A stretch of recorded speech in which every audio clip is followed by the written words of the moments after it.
جاءك حديث الغاشية وجوه يومئذ خاشعة عاملة ناصبة تصلى نارا حامية تسقى من عين آنية ليس لهم طعام إلا من ضريع لا يسمن ولا يغني من جوع وجوه يومئذ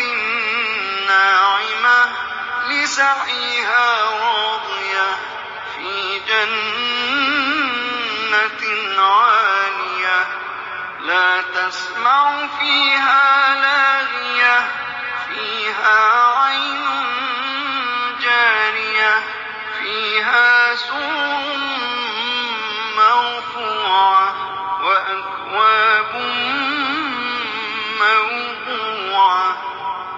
ونمارق مصفوفة وزرابي مبثوثة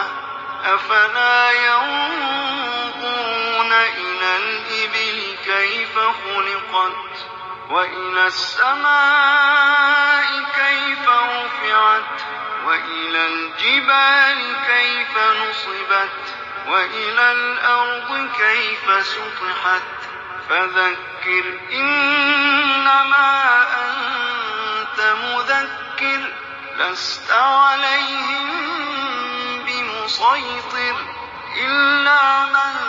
تولى وكفر فيعذبه